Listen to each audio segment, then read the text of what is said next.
안녕하세요. 즐거운 책방입니다. 네, 오늘 소개해드릴 책은요. 입버릇을 바꾸니 행운이 시작됐다 라는 책이에요. 입버릇을 바꾸니 행운이 시작됐다. 오늘 세 번째 시간이고요. 오늘 소개해드릴 부분은 부록에 있는 부분을 소개를 해드릴게요. 행운을 부르는 노트의 마법. 무엇이든 원하는 대로 이루어드립니다. 라는 내용이에요. 그러니까 노트의 마법. 네, 글로 써서 기록을 하는 것이 어떤 효과가 있는지 그 부분에 대해서 소개를 해드릴게요. 예전에 쓰면 이루어진다라는 책도 소개를 해드린 적이 있잖아요. 그만큼 내가 무언가를 글로 써서 기록을 하는 것이 정말 효과가 좋아요.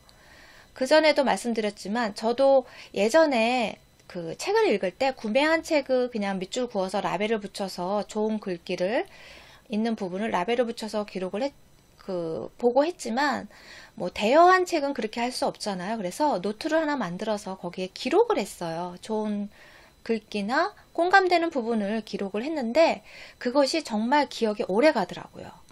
나중에 다른 그거와 비슷한 내용을 책을 보고 그런 비슷한 내용이 있으면 이거 어디서 봤는데 내가 읽었던 부분인데 아는 내용인데 하는 그런 기억이 떠오르더라고요. 그래서 그 노트 필기했던 부분을 이렇게 들춰보면 거기에 그런 비슷한 내용이 있었어요. 그러니까 제가 뭐 기억력이 좋아서 그런 것이 아니라 보통 수준의 그런 기억력을 가지고 있어요. 읽어도 내가 기억하지 않고 뭐 신경 쓰지 않고 그냥 대충 보면 금방 잊어버리는 그런 사람이에요. 그런데 그게 기억에 남더라고요. 그래서 그만큼 쓰면 기억에 오래되고 오래 남고 그리고 내 뇌에 각인되는 그런 효과가 있더라고요. 그리고 그것을 씀으로 인해서 몸으로 쓰는 거잖아. 익히는 거잖아요. 뇌로도 눈으로도 보고 뇌로도 익히고 몸으로 손으로 쓰면서 익히고 하잖아요. 그래서 그런지 더 효과가 좋고 더 실천력을 좋게 만들어주는 그런 효과가 있어요. 감사일기도 그렇고 쓰는 것이 정말 좋더라고요. 그래서 요즘에 필사하시는 분도 많이 계시잖아요. 그만큼 글로 쓰는 것이 효과가 있어요. 그래서 어떻게 써야 하는지 그 부분에 대해서 소개를 해드릴게요. 새해가 됐잖아요. 올해 2020년도 새해가 됐는데 항상 새해 목표를 잡고 그것을 기록을 하잖아요. 그럴 때 1년의 목표를 첫 장에 쓰는 거예요. 노트에 딱 펼치면 항상 볼 수 있는 첫 장에 목표를 쓰고 그 다음에는 이 달에 내가 할 일, 매달 해야 하는 그런 실천할 수 있는 그런 항목들을 자세하게 적는 거예요. 그러므로 인해서 내가 하나씩 상세하게 해나갈 수 있도록 실천할 수 있도록 하는 거죠. 그래서 목표를 구체적으로 명확하게 적으라고 말씀하세요. 항상 목표를 설정할 때 뭐 성공에 관한 개발서나 뭐 그런 책을 보면 구체적으로 명확하게 적으라고 이야기를 하잖아요. 그래야지만 내가 그 부분에 대해서 실천할 수 있는 행동으로 옮기는 그런 실천할 수 있는 내용들을 구체적으로 적어야지만 내가 행동으로 하기가 쉬워요. 그런데 그냥 대충 두리뭉실하게 적으면 그냥 읽고 생각만 하지 실천으로 옮겨지지는 잘 않더라고요. 그렇게는 잘 안 되더라고요. 그래서 구체적으로 적는 것이 좋다는 거예요.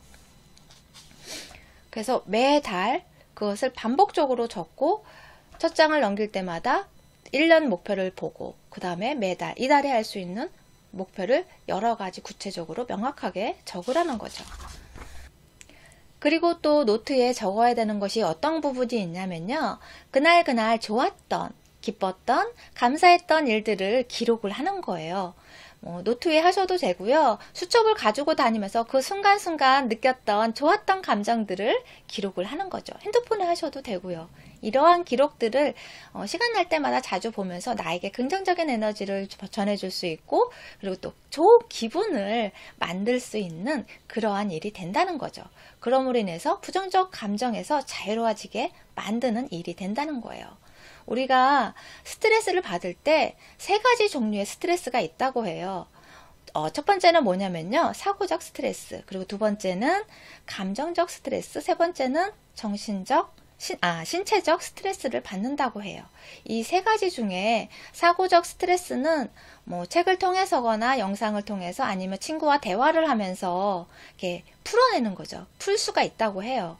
그리고 명상 같은 것을 하면서 생각의 이완을 하고 그러면서 그런 스트레스를 해소할 수 있다고 해요. 그리고 신체적 스트레스는 운동이나 뭐 마사지 그런 신체 단련 활동을 하면서 해소가 된다고 해요. 그런데 중요한 것은 감정적 스트레스예요. 감정적 스트레스는 쉽게 해소가 되지 않는다는 거예요. 왜냐하면 슬픔이나 불안, 고통, 두려움 이러한 것들은 금방 내가 없애버려야지, 사라지게 만들어야지, 생각하지 말아야지 한다고 딱 사라지는 게 아니잖아요. 내가 생각하고 싶지 않아도 자꾸 떠올라요. 그렇기 때문에 이것을 해소하는 것이 쉽지가 않아요. 그래서 이 감정적 스트레스는 어떻게 하냐면요. 내가 안 좋은 감정, 두려움, 그런 부정적 감정 있죠. 그것을 다 기록에 적는 거예요.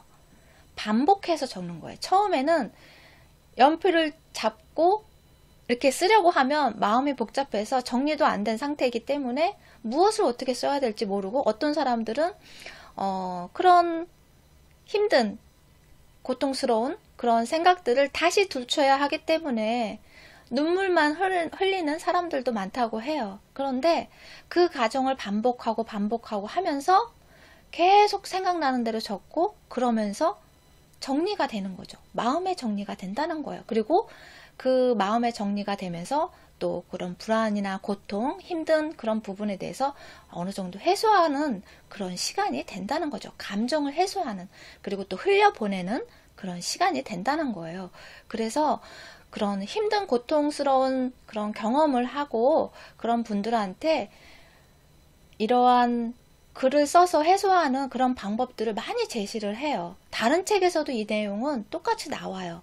그래서 이만큼 내가 글로 씀으로써 그거에 대해서 제대로 정면으로 들여다보고 그것을 글로 통해서 쓰면서 정리를 하는 그러한 시간이 내 감정의 스트레스를 해소하는 시간이 된다는 거죠.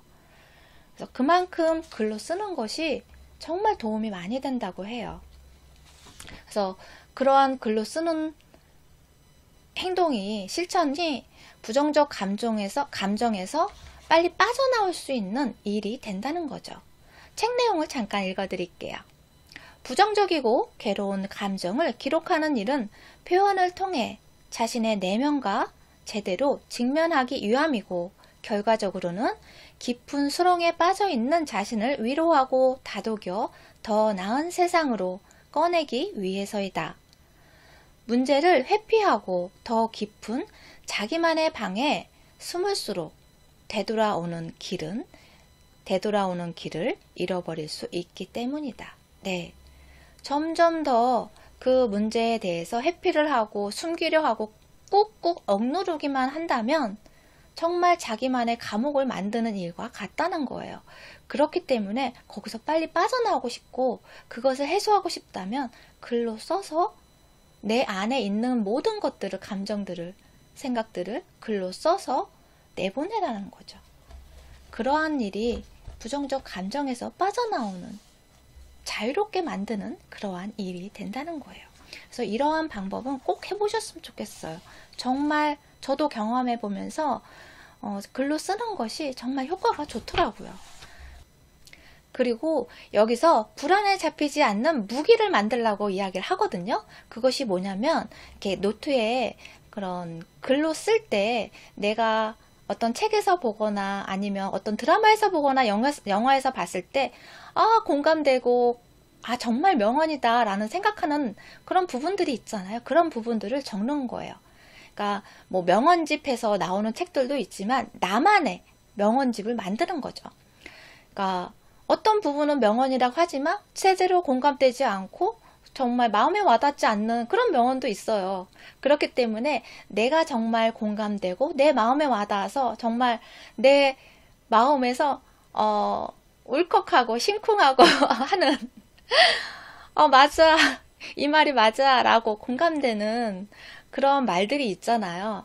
그것이 뭐 책을 통해서든 영화에서 아니면 뭐 지나가다가 어떤 소리를 이야기 소리를 들었는데 아 그래 맞아 나도 모르게 자동으로 끄덕이게 되는 아니면 친구가 선배가 직장 동료가 어떤 말을 위로의 말을 해주고 어떤 말을 했는데 그게 정말 공감이 됐어요. 그럼 그런 말도 적는 거예요. 그러면서 나만의 명언집을 만드는 거죠.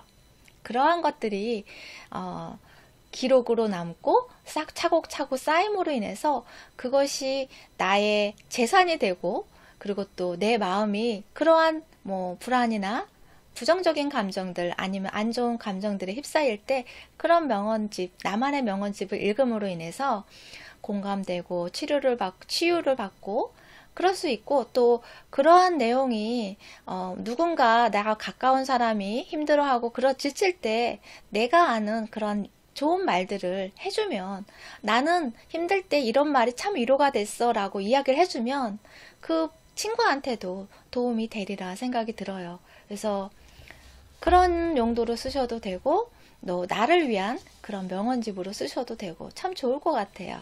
그래서 이런 거는 뭐 수시로 가끔씩 틈틈이 뭐 버스 안에서 읽어도 좋고 잠시 누군가를 기다리면서 봐도 좋고 참 좋을 것 같아요. 나만의 명언집을 잠언집을 한번 만들어 보시면 어떨까 싶어요. 그리고 내가 목표를 설정했던 그 목표를 매달 실천할 수 있는 항목을 만들어서 자세하게 구체적으로 명확하게 만들어서 하나씩 하나씩 실천해가는 그러한 연습을 하라고 말씀드렸잖아요. 그럴 때 내가 그 목표 설정했던 그 내용을 이루어진 모습을 상상하면서 한다면 더 의욕적으로 더 좋은 에너지로 실행할 수 있지 않을까 싶어요. 그래서 여기서도 상상하라고 이야기를 해요. 내가 그 목표를 이루어진 것처럼 이루었던 모습을 상상하면서 구체적으로 상상하고 그것을 하나씩 하나씩 좋은 에너지로 실천해 나간다면 내가 원하는 것을 꼭 이룰 수 있다는 거죠. 그래서 여러분이 나만의 노트를 한번 만들어 보시면 어떨까 싶어요. 올해 새해가 시작됐고 그리고 1월이잖아요. 올해의 목표를 설정하고 그것을 구체화하면서 하나씩 하나씩 적어가고 긍정의 에너지, 좋은 에너지를 줄 수 있는 그날그날의 좋았던 기록을 함으로 인해서 나만의 노트를 한번 만들어 보시면 어떨까 싶어요. 네, 도움이 되셨나요? 구독과 좋아요도 부탁드릴게요. 지금까지 들어주셔서 감사합니다. 다음 시간에 또 만나요.